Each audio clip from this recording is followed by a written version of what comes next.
first group, which is a group of folks from EEB and the Foundational Course Initiative at the Center for Research on Learning and Teaching. And together this group have been working on course transformation of Bio 173, our introductory biology lab for undergraduates here at U of M. So I'd like to have them share their screen and get started here. Thank you so much for coming. Okay. Hello, everybody, and thank you for joining us this afternoon for this talk. My name is Carly Nowicki. I joined the department, I joined the EEB department in January as a lecturer, primarily to come in and work on our intro biology lab, Bio 173. And so there's kind of two goals of why we're doing this talk. And the first one is to update everyone on these changes that we have going on in Bio 173. So we have this year, as we all know, has been a bit different. So we started out working on this course with the CRLT, the Center for Research on Learning and Teaching, as part of the Foundational Course Initiative to revise Bio 173. And despite all the things that have occurred this year, it hasn't stopped this train from going. So we have survived and thrived actually in this pandemic and in this atmosphere, and being able to make really great changes to this course. We wanted to update everyone on what is happening in this course because this course is so integrated in everyone's departments. And the second part of this is actually to also show you the FCI process, the Foundational Course Initiative process. Coming in, and this is obviously my first time going through this, my colleague Marc Ammerlaan, this is also his first time going through this Foundational Course Initiative. And we have found that it has just been so robust and so helpful, and such a wonderful resource that we have here that we're kind of hoping that everyone else can see how this process works and consider it for their own courses. So again, I've introduced myself real quickly. The other people of this team are going to introduce themselves, and then we'll get going on our talk. So Marc, you want to go ahead? Sure. I'm Marc Ammerlaan. I know a bunch of you have been through 173. I'm a lecturer both in MCDB and EEB. And for as long as I've been here, I've been affiliated one way or another with the Intro Bio Lab course. Susan? My name is Susan. I am actually a graduate of Newt Nadelhofer's lab in the department and currently an affiliate with EEB, but primarily working at CRLT. Elizabeth? Hi everyone, my name is Elizabeth Levesque. I am an instructional consultant, a colleague of Susan's at the Foundational Course Initiative at CRLT. All right, so we'll go ahead and get started with our presentation.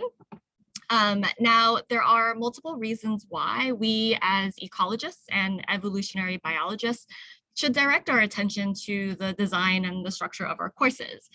And one of these reasons is that our classrooms are a really important space for training students.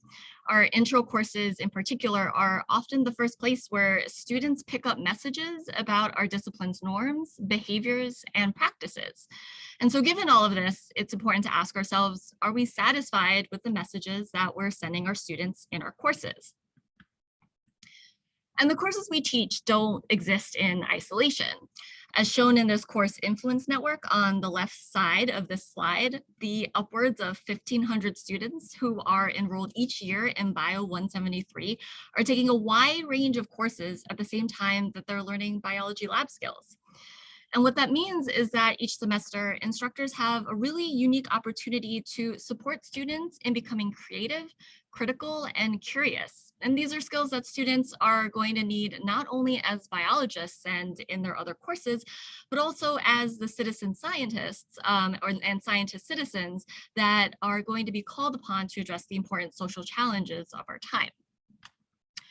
And so then how do we begin to build these classrooms where students thrive as scientists and scientist citizens?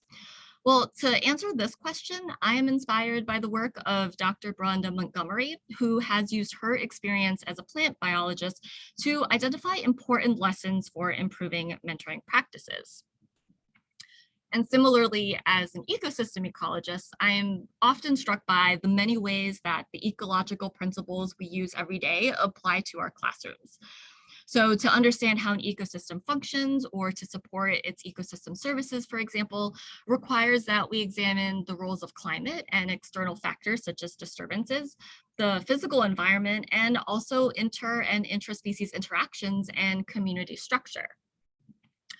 Our classrooms are just another kind of ecosystem, where the ecosystem service that instructors are supporting is student learning. And like any other ecosystem, to best understand it, we need to examine its different parts and how they interact. So today in today's talk, we'll discuss how we're beginning to understand the different parts of the Bio 173 learning ecosystem. So first, we'll talk a little bit about how we're collecting data on classroom climate and responding to the COVID disturbance. Second, we'll talk about how we're examining the impact that curriculum has on student learning and what changes we're beginning to make. And third, we'll discuss how we're building more transparent expectations about the responsibilities that everyone, from faculty to GSIs and students, has in the classroom community. To give you a sense of how we approach this work, I'm going to turn things over to Elizabeth. Thanks, Susan. So I'm going to just spend a few minutes giving you a little bit of insight into what the Foundational Course Initiative and Bio 173 partnership entails. So through the Foundational Course Initiative, we as consultants engage with course teams in a 3-year partnership. And in this partnership, we're working on long-term collaborative course design. The main goal of this partnership is to design and implement sustainable changes that improve the course for students, for the instructional team, and for the lab staff. So basically everyone involved with creating the course and those that the course impacts. So to do this work, we form a collaborative course design team, and we intentionally include multiple perspectives on this team. This keeps our redesign process accountable, and really importantly, it keeps it student-centered. So on our Bio 173 team, Marc and Carly are our faculty instructor leads. Susan and I are the primary consultants that work with the team, although our colleagues in FCI, other colleagues of ours also work with us. Margot Gebbe is our lab staff who's involved in the team.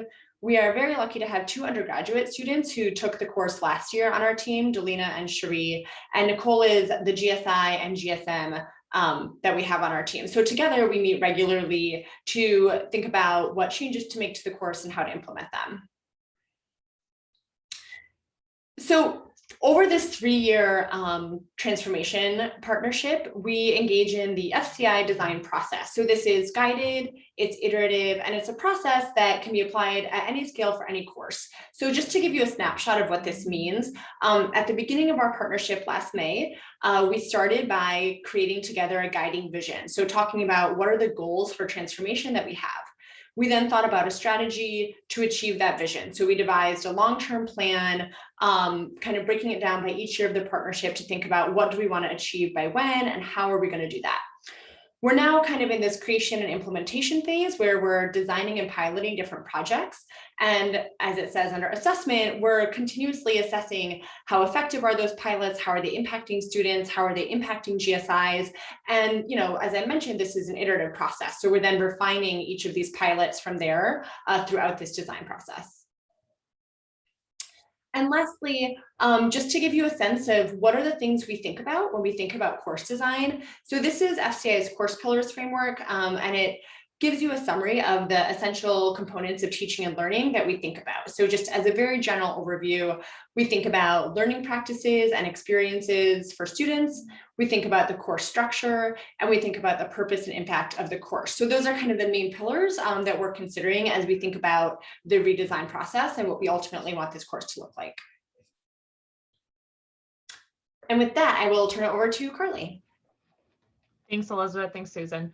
Okay, so hopefully now you have this idea of this iterative process that we've been going through. We've gone through our first iteration of it starting in May, and obviously things were a little bit different this year as it typically would be in this FCI process. But I'm going to I think the best way to kind of explain to you how we've gone through this process in the last year is to really give a timeline, because We all know that the timeline of this year has been unusual, and it has affected how we've gone through this process and things that we've focused on changing in this course and working on in this course. So as with anything, as I said, I started out here in January, and I was working with Marc, and I was working with Susan and Elizabeth as we started this process. Actually, back in February is when we first kind of met with FCI and started the process of forming this partnership and building our team. And then we had, sticking with the ecological theme, we had a big disturbance in our process.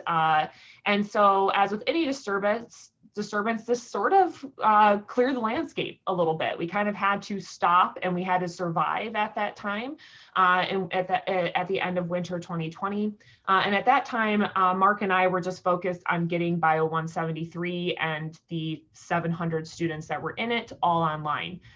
So that was kind of our focus at the end of the semester there. But as winter 2020 kind of shaped up, we started moving into the spring, and this is where we started we had to look at things completely differently. We had decided that I was going to run a section of Bio 173 this summer, in summer 2020. And Susan, you can go ahead and pull that up. In summer 2020, oops, something went the wrong way. In summer 2020, and we had to change things completely. We had to adapt to this new landscape that we were in, but we still continued with this FCI process. We still had our design meeting. We still had this long week where we all got together called the Course Design Institute, where we spent a week kind of thinking about what our goals are and where we wanted to move forward from here. And then we can kind of start implementing some of it in summer 2020 semester. In summer 2020, because the course was all online and the traditional Bio 173 was designed to be all in person, right? We had all of this in-lab, hands-on laboratory experiments that required in-lab materials and safety standards. So we had to come up with basically 4 new modules for the summer semester and redo everything. So we ended up creating this new online version that had asynchronous lectures and labs. We started with that at first because we didn't know where the students were going to be, what they were going to be dealing with. We had lots of technology issues still going on over the summer. So because of that, it was just easier to have everything be asynchronous so students could get the materials when it would work best for them. This also kept in mind this idea of equity and inclusion, because not all students went home and were not prepared for this and didn't necessarily have all the tools they needed. So this was the best method that we determined for that. We also started investigating what were we going to do? How are we going to replace these in-person lab activities, right? And how could students do that at home? And this is where we started experimenting with some different laboratory simulations. We ended up deciding to use a lab simulation called Labster. And if you see in that top image, Labster is a virtual simulation program that can be ran in a student's web browser, and it works almost like a video game, kind of like little bit like the old school, the old school video games a little bit, where they're playing as that person. They earn points. They can do things wrong in the lab, and the lab, they'll have to restart something. So it's as close as being in a lab as we could get them virtually.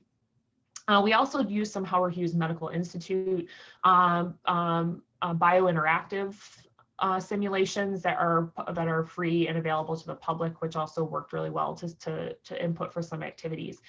And there was also a series of at-home experiments. So in the bottom image, that's actually me in my kitchen performing an enzyme lab using hydrogen peroxide and potatoes. So while we couldn't do the more in-depth enzyme labs that we typically do in person, we were able to do kind of a modified version at home, and students still had to design their own experiments and do a group presentation based off of these experiments. So I performed all the experiments in my own kitchen because that's where students were performing theirs, and it was with things that they could find essentially around their home. And if they couldn't find these materials, there was a recorded video of my own experiment where they could collect their own data. So we kind of got creative and thought of these new ways. And we also realized that there was big changes to the GSI roles. And if anything, this kind of disturbance, that event that happened, made the GSI's role much more apparent and much more impactful, and really made us realize that that was what we needed to focus on for this course, was our GSIs. One of the main pillars we needed to focus on. So we'll talk about that as we continue through here. Go ahead, Susan. One thing, this still didn't stop us from trying out some new stuff. Prior to this happening, I was in the process of meeting with several faculty and staff from MCDB, EEB, and from the museum staff on faculty. I was meeting with a lot of folks out at the Research Museum Center and at the Natural History Museum to come up with a new module studying evolution. So for the prior model in Bio 173 was the evolution of antibiotic resistance in bacteria. And I was in the process of kind of creating this new museum module where we could get the students out to the RMC and start a relationship with Bio 173 and this massive and beautiful specimen collection that the University of Michigan has. And so unfortunately that didn't work, but I continued to work with some of these folks that I was meeting with to create a digital module, create a virtual module for the museum. So Matt Friedman, Ramon, and Hernan all gave really great guest lectures. Matt talked about paleobiology and introduced students to the U of M repository, fossil repository. And Ramon gave a great quick YouTube video on how to digitize specimens using the micro CT machines and how we have created our digital repository of specimens. And then Hernan started talking about the use of museum collections in research. And so it really created this nice module that we could test out in the summer and that we then continued to test out in the fall. So you can go to the next slide, please, Susan. So how this module worked out is the students started to engage with these digital specimens as part of their the bio lab. And so they had to compare and contrast anatomical skull structures using specimens that were in Sketchfab. That Ramon really helped me to collect together, and then also compare ancestors to extant species skeletons using UMorph. So it really was an incredible, and the students loved this. The students thought that this was so cool, and they had no idea this technology was even there, or they had it available to them. So it's something we want to continue to build on as we continue to develop this course. Go ahead, Susan. So that now brings us to fall 2020, which was really the big mamma jamma, right? That was the one that we were all really stressing out about. So I already went through the stress in the summer, so it was actually okay because it was nice that we kind of had this 120 student section in the summer that we could pilot out and use the FCI resources to survey students and to find out what worked. And then we could apply things and hone things in the fall and the winter. So we found out that students just needed more interaction. And by that time, everyone had kind of figured out their technology. U of M was getting resources to students, and students were able to also come to campus in the fall. And so we found that students needed that closer interactions with their instructors. They were watching videos of us, but they weren't interacting. So we implemented these virtual lab sessions. They were supposed to be bi-weekly. And we had set them up to be bi-weekly, where they would come to lab and they would work on, they'd meet with their GSIs, they'd work on a couple of assignments. But they were meant to be, they're pretty relaxed. And unfortunately, a lot of them got canceled in the fall due to GSI strikes, or there was, with the students, we had a stay-at-home orders that went into effect that affected where students were, and they went home and they left, and it created some problems. So we ended up they weren't quite as successful, but as Marc will say, they were more successful as we went into the winter. Another thing that we did was this is when we really started utilizing Susan and Elizabeth's talents in assessing our students and figuring out how things were working for them and where we needed to make changes.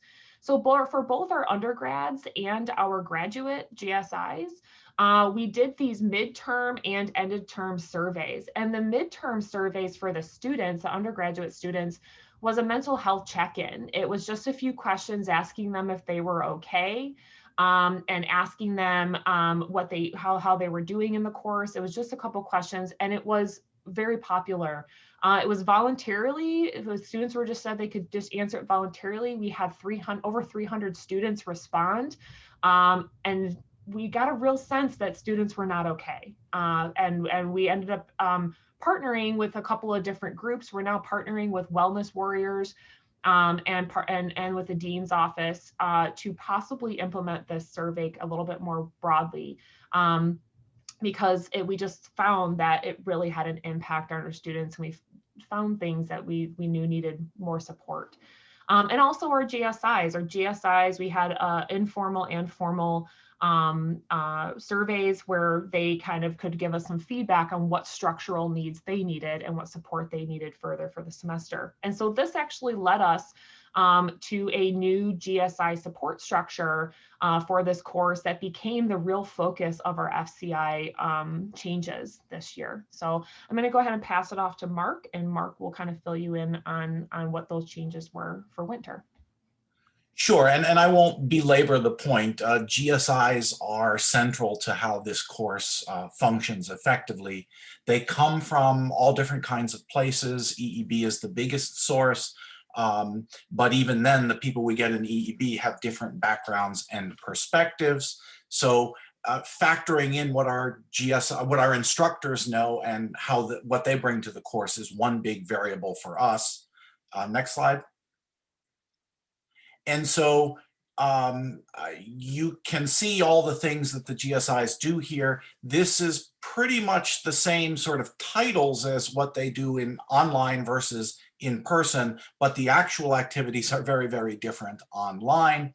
I'm not sure what you call it in an ecosystem where all of the productivity and all of the health of the ecosystem comes from some middle stratum in the trophic pyramid there, but it's very clear that this course doesn't work unless it works well for the GSIs, and the GSIs can bring that to the students. We ask the GSIs to do an awful lot, all the different things that you see there, and we had to try, and it came out from the surveys, we had to try and improve that experience.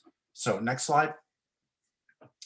So that's what we wanted to do, was build a stronger structure in there.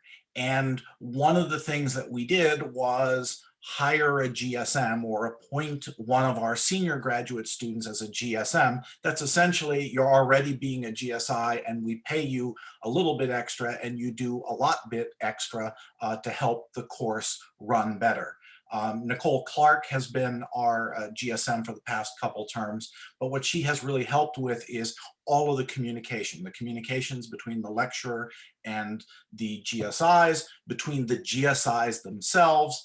We have this awkward structure where we have to have meetings late on a Friday afternoon, and nobody really wants to stay and ask those extra questions. So using Slack, using Nicole as an intermediary, having Nicole prepare announcement templates or sample emails, even providing her own sense of, here is what I would do in lab and here is how I would structure things, has proven to be really helpful and useful to GSIs. Most, I think 2/3 of 3/4 of the GSIs we get are teaching for the first time when they teach 173. So more help, more support, more structure has really helped them. Next slide.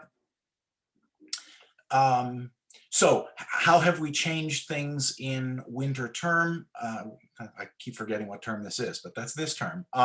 So one thing that we have done, and this comes as much from the student side as the GSI side, is we've made our virtual lab sessions weekly, every week rather than every other week. We have asked the GSIs to go out of their way to reach to the students, because no one really sort of knows how to gauge themselves in this new environment. We're using the GSIs in different ways. They're spending more time on communication and email and less time in person showing students what to do. And lastly, we've cut out of the course things that we tried that didn't work or just seemed like time sinks, like Piazza. Next slide. And then I will say we have a really robust structure, which is just coming into play today, of talking to the students, talking to other faculty. We've done surveys, but now we're in the middle of starting focus groups that we recruited from old students. And I think that that side of thing, the receiving end of education, is one that we need to hear a lot. The 2 undergraduates we've had have really opened my eyes, at least, on all the different ways that they experience the course apart from how we intended it. Let's move on. I think Carly's going to close us out here. Thanks, Mark. Yeah, and we actually had our first student focus group this morning. So that was exciting to finally launch those for the first time and to really get some feedback from these students. And as you saw in the previous slide, we've got these, they're groups. We've got 6 groups of 5 to 10 students. So we're getting a good population of students who can provide us with feedback on their experience in 173. So coming up here is we're gonna continue moving forward, and with uncertainty of what's happening in the fall. I know we've been told that we're going to try to go face to face, and that's what we're hoping for. I think that we're designing our curriculum, planning on in fall 2021 being face to face, but we're going to keep making these changes either way.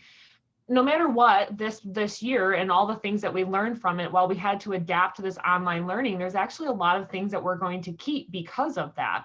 There's even just considering some of these virtual simulations, how they can help supplement students' learning and even work really well as pre-labs. We also learned a lot about our student environment through this experience and what our students need. We started seeing a different facet of our students, right? And understanding their well-being in the course and their satisfaction with the course in ways that we wouldn't have seen if we hadn't gone through kind of this year. So we're going to continue to apply things that we've learned to finish out a curriculum map that we're putting together. This will help us align our course elements with our assignments and with our assessments and see if there's anything that we're missing.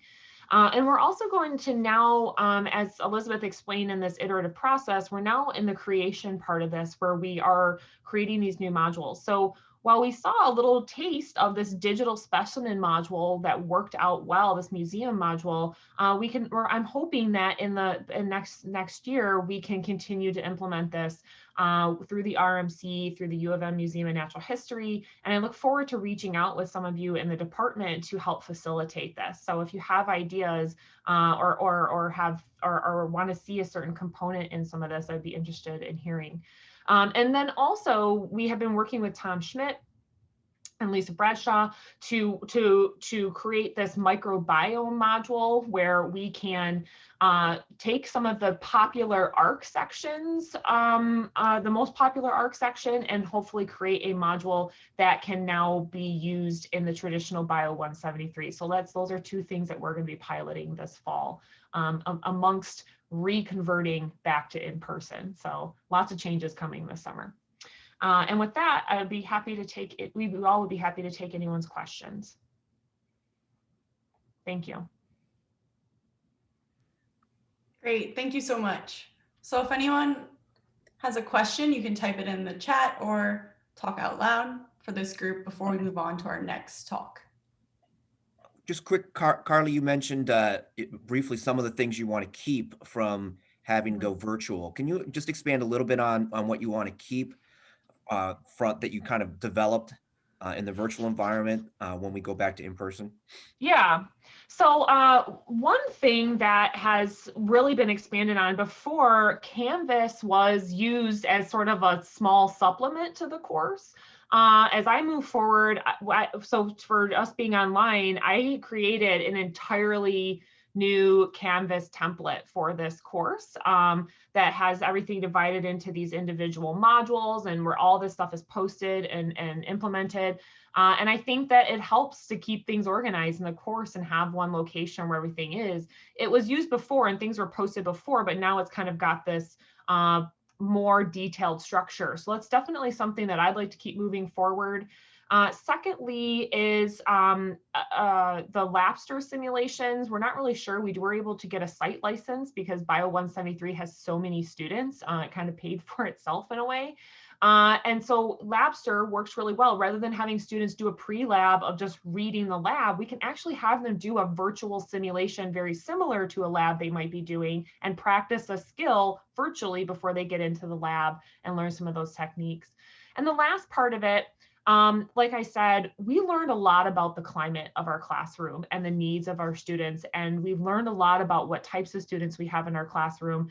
And it's something that we didn't, that myself, we were disconnected from, of knowing what kind of students we have in our classroom. And now we can move forward with that always in our mind, and creating a different climate where the GSI has that support to create an environment, right, in their own individual classroom. So I think that's perhaps the most important thing that we want to keep moving forward, that we learned that we may have not learned so quickly if we weren't in this online environment. All right, thank you. If there are further questions for this group, you can also type them in the chat and maybe talk within there. And so we're going to move on to our next speaker to give him enough time.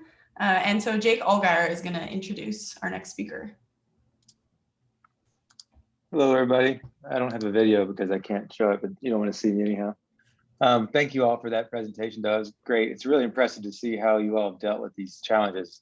It's really, really impressive. It's hard work, so thank you all for doing that. And so, yeah, we'll be moving on with a presentation from Max Hesselbarth.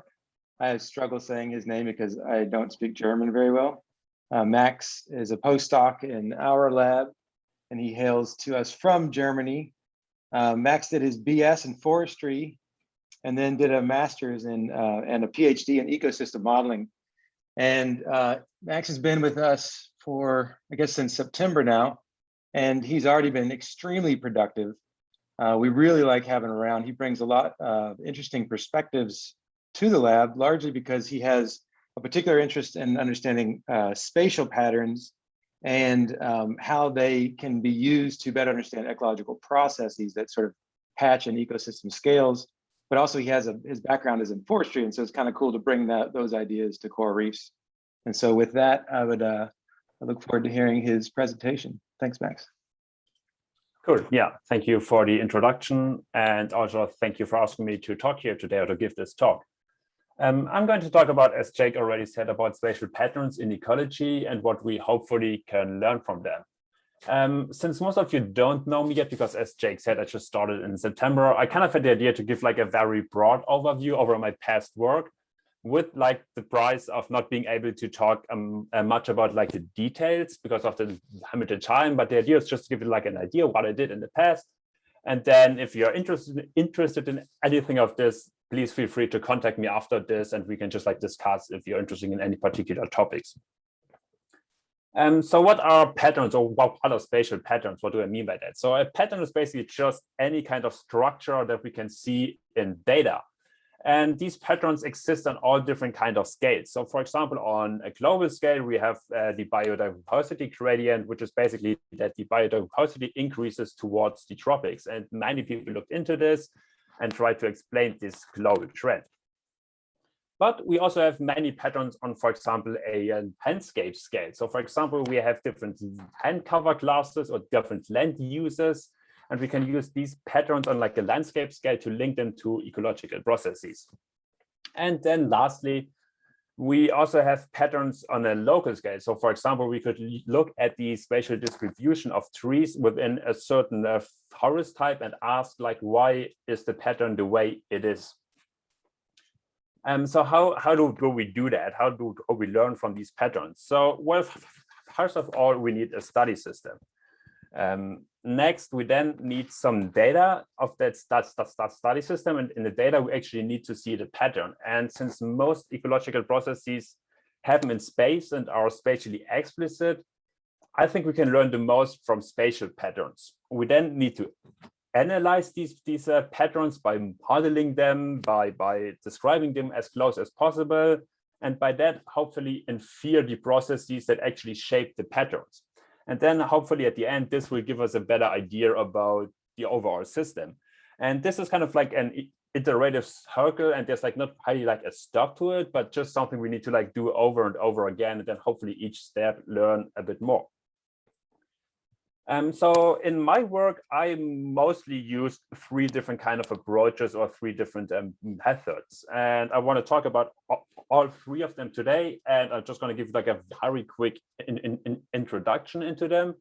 So the first study I worked on, I'm going to talk about is basically based on landscape metrics. And landscape metrics are basically just a way to quantify the spatial configuration or the spatial composition of land cover maps or land use maps. And then this allows us to link those spatial structures to the ecological processes and how the landscape affect the ecological processes or the other way around. Next, I want to talk about point pattern analysis, which is based on the idea that we have a fully mapped point pattern of all individuals within a certain study plot. So for example, we could have the location of each tree within a certain study plot. And we can then use, or we then mostly use summary functions, which basically just describe the pattern on different spatial scales. And by describing the pattern and modeling the pattern, we can try to learn what were the processes that actually shaped the pattern. So for example, here you see the pair correlation function, which describes on the y-axis the point density at different scales on the x-axis. And for example, here you can see that the black solid line, which is the pair correlation function of the pattern next to it, is basically more or less around 1, which means that we found exactly as many points as we would expect for complete spatial randomness at all scales in this pattern, which is great because I created this pattern using a Poisson process. And then lastly, I'm going to talk a little bit about individual-based simulation modeling, which is an approach where the pattern actually emerge from the bottom-up approach from like each individual. And this has many advantages because it allows us to include variability of individuals. It allows us to look at local interactions between individuals. And also it's just very easy to incorporate space into this. And as you hopefully can see, the common theme of all these things is basically that they all have a very strong focus on space or on spatial data. Okay, so let's talk about the first study I worked on where we used landscape metrics. And what we did in more detail is, so we had information about the genetic distance between a beetle population at several study sites in Indiana in the United States. And we now asked, can we use the landscape to actually explain the genetic distance between the beetle populations at 2 study sites? And can we explain the genetic distance by the characteristic of the landscape between those 2 study sites? And when we thought more about this, we then had the idea, or we then looked a little bit in the literature, and we saw there are actually like 2 major ways how to quantify the landscape. And the first one is the one on the left-hand side, where you quantify the landscape in discrete land cover classes, and then you use so-called landscape metrics to specify the characteristics of the landscape. So we basically classified each cell within the landscape into a non-habitat, into a habitat, or into a complementary habitat for that beetle species. But in the last few years, there's also a trend to use so-called gradient surface metrics to quantify landscapes, and they basically work on a continuous representation of the landscape. So for this, we use something which is called the habitat suitability surface, which is just a continuous way that describes the landscape in terms of the habitat suitability for that beetle species. And we then used surface metrics to quantify characteristics of this landscape. And we then basically just asked which one of those 2 approaches is better to explain the genetic distance between 2 study sites. So how do we did this in more detail? So we used a random walk algorithm to simulate the most likely landscape a beetle would experience if it moved from site A to site B. So from one side to the other, we used a random walk between these and then said, okay, this is most likely the landscape the beetle would experience as well.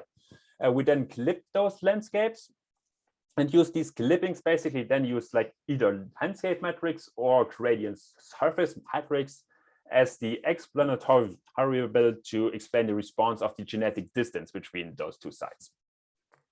And what we found is basically that gradient surface metric, so the continuous representation of the landscape, was the most effective one at explaining the pairwise genetic distance between those two, or between like a pair of study sites. However, landscape metrics, so the discrete data representation, performed only slightly worse. And with, in my opinion at least, the advantage of an easier interpretation and easier communication in comparison to gradient surface metrics, and also most of the time of a better data availability. But that is more or less my personal opinion.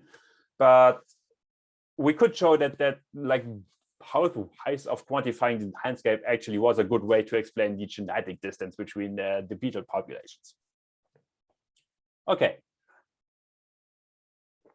So in the next study, I want to talk about, I'm not going to move from the landscape scale to a more local scale. And for this, I did work in the Hainich National Park, which is in the center of Germany. And it is a very cool national park because it is the largest and probably the oldest temperate old-growth forest in Germany and maybe even in Central Europe. So it's a very cool place to go if you ever have the chance. And it is just a beautiful forest dominated by Fagus sylvatica or beech. And we had data on basically the point pattern of each tree. So on the left-hand side, that was like the point pattern data. So we basically had information about the location of every tree within a 28-hectare forest plot. And also at the same time, we had some information about the environmental conditions within that study plot. So basically about the soil conditions. And we now basically had the question, which of like these two major classes of processes is the most important for the pattern? So are biotic processes more important for the pattern we see? So basically seed dispersal, competition between the trees, or how important are abiotic processes? So basically the influence of environmental heterogeneity. And our first idea how to tackle this question was to see if we can show that species show associations to certain environmental conditions, because if that is the case, that would be some evidence of the importance for abiotic processes, if we can show that they are associated to certain conditions. So how did we do that? So again, here's just some example data to explain the idea we had to you. So again, we have the location of each tree within a certain study plot. At the same time, we have information about the environmental conditions or the habitats as like the colors here. And now we wanted to test if we find more individuals within a certain habitat than we would expect just by chance. And to do this, we basically randomize the data as the null treatment to just look if we find more trees within, for example, the yellow habitat than we would expect by chance. However, while doing this, it is important to preserve the spatial structure of the data, because by this we can actually somehow control for biotic processes, because we don't know if there's like a cluster within, for example, the yellow habitat, just because by biotic processes or because there actually is an association of the species to the habitat. So this was the reason why, while still trying to randomize the data, we needed to preserve the spatial structure. And we did this by doing something called pattern reconstruction.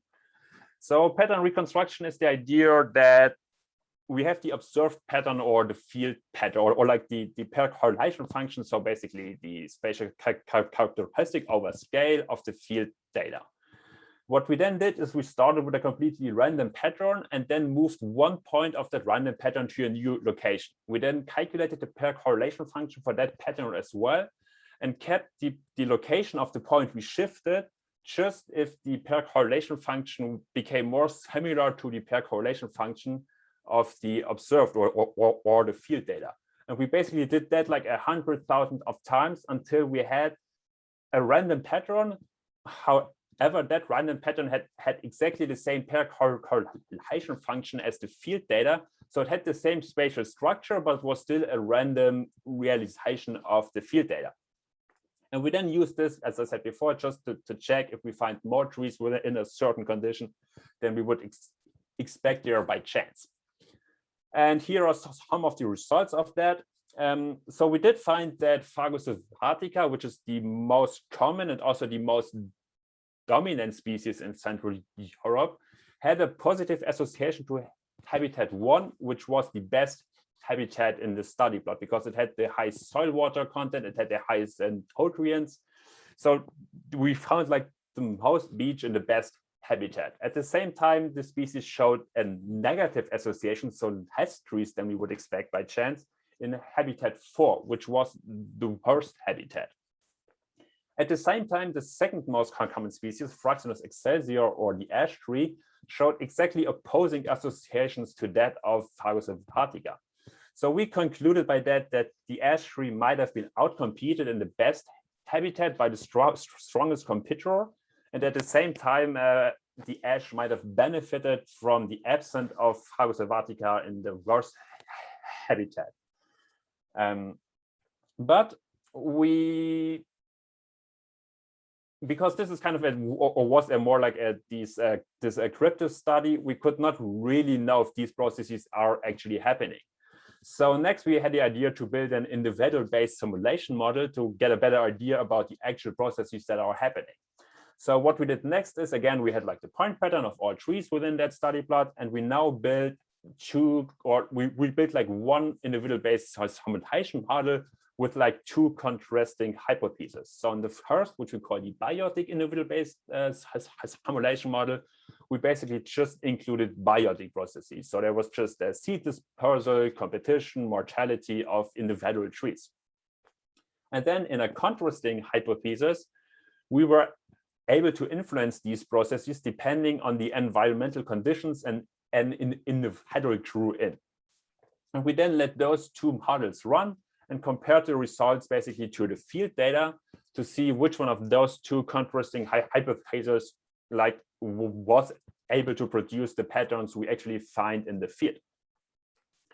And just to give you a very quick overview over how the individual-based simulation model was structured. So first we calculated a competition index for each tree, which was basically based on like the size of the focal tree and then the size and the distance to its closest neighboring trees.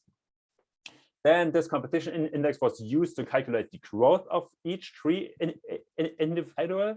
And of course, then the growth had an influence on the size. And then in the next step, there was like a feedback of the size again on the growth. The size then had an influence again also in the next time step on the competition, because as I said before, competition depended on size. And also the size had an influence on like the seed dispersal and also on the mortality probability. And then all these processes for each individual emerged in the overall pattern again. And then in the next step, of course, the overall pattern, it all starts again. And this we just ran this simulation for a few years, basically. And then for the combined model version, we were able, or we introduced some modification of the processes in the orange boxes now, depending on the environmental conditions a tree grew in.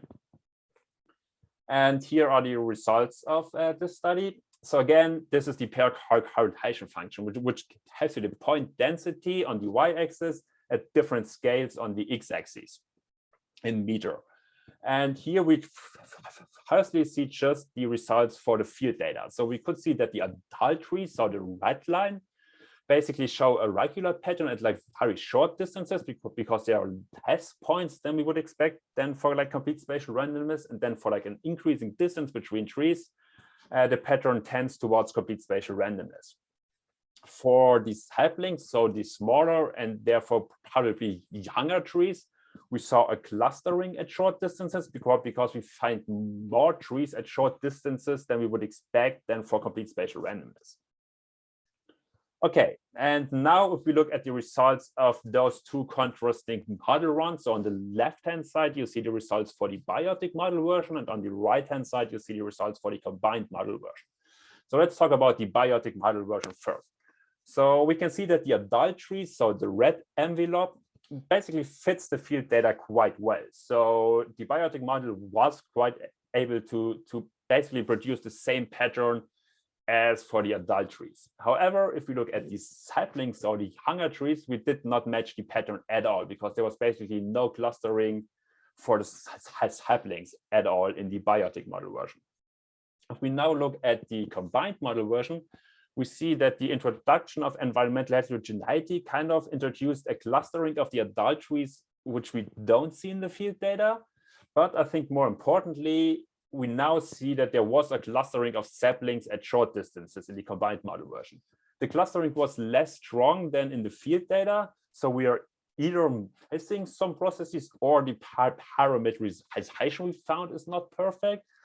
But I think the big takeaway here is that we could show that, well, first of all, it depended on like the life history stage if we need to include environmental heterogeneity or not. But especially for the saplings, we were not able to simulate a clustered pattern with just biotic processes.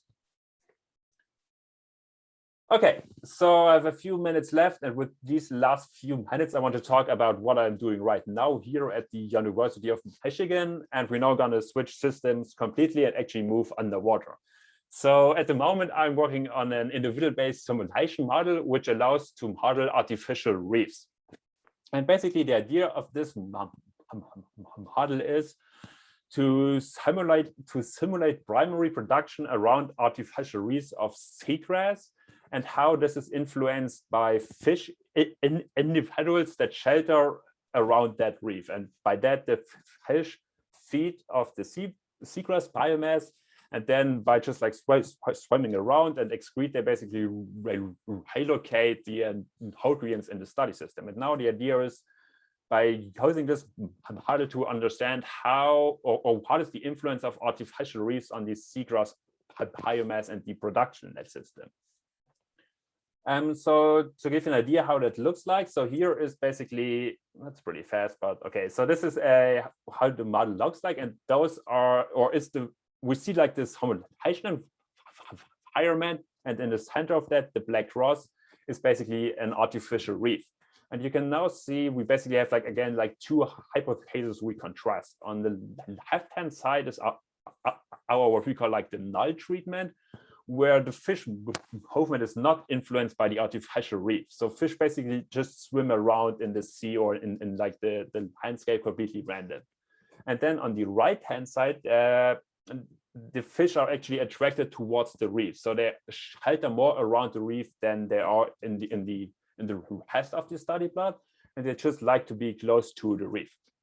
And we now have the chance to, for example, look, okay, what's the influence of that on, for example, the water column nutrients? And we see that on the left-hand side, again, it's a bit hard to see, but it's basically like we have like a low amount of nutrients throughout the study plot, and it's kind of like patchy because like a fish is like here and there, and because of that, like influences the nutrients at that location. However, in the right-hand side, we see that there is an increased amount of nutrients just around the artificial reef because fish are just more around the reef as they are not. And now we basically look into how does this translate, for example, in the seagrass biomass or just in the primary production of seagrass. And the cool thing is we can now test different ideas about, okay, what's the influence of like different amount of fish? So what happens if we like increase the number of fish, or what happens if we like decrease the amount of available nutrients? And we can now basically just run all these different like virtual experiments and get like a first idea how this changes the system. And this brings me to my last slide, which is basically my first slide. I hope I could kind of convince you that we can learn something from spatial patterns, even though it is not a straightforward link. But I think if we use like and combine different ideas and different methods, I think there's a big chance to actually learn from these spatial patterns and try to get an idea of which processes shape them. And yeah, of course, with all this, I had help by many people, which I'm very grateful for, and also my founding agencies that supported me. And with that, thank you very much for your attention. And I don't know if we have time for questions, but if so, please ask, and if not, feel free to just drop me an email if you want to discuss anything in more detail. Thank you. Thank you, Max. That was very insightful and interesting. I have to say, being from Kentucky, if I actually knew that you were doing a study on Indiana, I'm not sure I would have hired you, but other than that, I really enjoyed the presentation. Sorry, I had to make that big.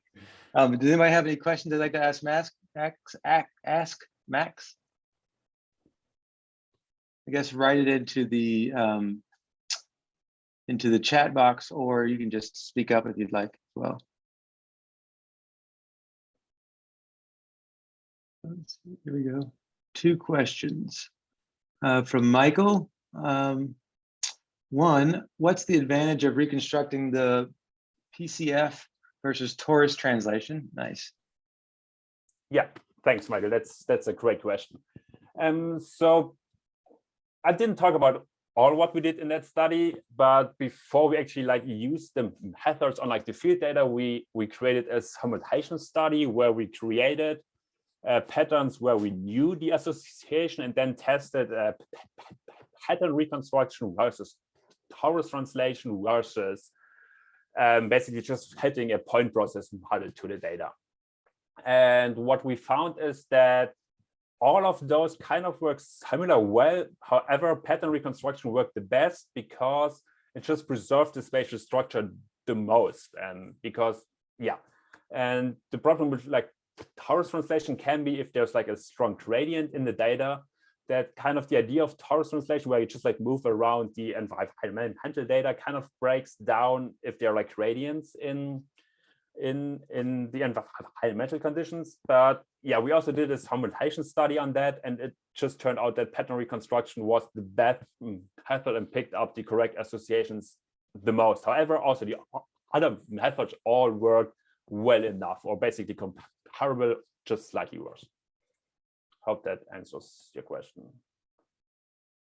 Yep, thank you. I'm gonna skip your second question, Michael. Sorry, and I'm gonna ask a question from Susan. Have you been able to use these models to examine vertical spatial patterns? It's a pretty interesting question. That's a great idea. We did not, but it would be extremely interesting to look into that. The only thing we did do is we also looked in the spatial distribution of the DBH, so the diameter at breast height, which in many cases can be used as a good proxy for the height of a tree or like just the general size of a tree.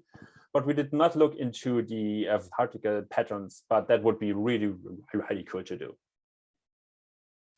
So that, like, just as a question to follow up with that, is that like vertical patterns would be kind of like the shape of the tree, like the structure, whether it goes out further or more direct, it goes up, or what is exactly do you mean by that? That's kind of what I thought, yeah. Okay, cool. That's super interesting. If not, Susan, you can just like specify. Yeah, that's a really interesting question though. And then I guess Michael's second question was, in the simulations, do you consider modeling clumped seed dispersal? Yes, so we did do that in these simulations as well. And that is kind of included in there, and yeah. Okay. I can ask a quick question. I guess we have 2 more minutes, but so why do you think, and you kind of said this, why did the model not work with the saplings as well? What was the reason for that? It seemed like with adults it fit pretty well, but with the saplings it wasn't quite as good. So the difference was that while for the saplings, we definitely needed to include environmental conditions to have like a clustered pattern at all. And then the problem was just that the clustering was not strong enough. So there are like a few reasons for that. So the first one would be the worst, that we actually miss a process that is not included in the model that increases the clustering in the field, and we completely miss a certain process. Another explanation would be that just the parameterization we found is not perfect, and we could just like tweak the parameters and maybe find a better fit by that. We of course we try to find the best parameters we could, which is what I presented, but there's still the chance that we just missed the best parameterization. But I think we're just like testing some process that increased the clustering, which is even now not included in like the combined model version. Awesome, cool. Well, thank you very much, Max, and thank you everyone for presenting today. Katrina, do you want to round us out here? Yeah, just thank you for these 2 really different but interesting talks today. Thank you to all our speakers, and see you next week in seminar. Thanks, everybody. And that was just a joke about Indiana. No offense.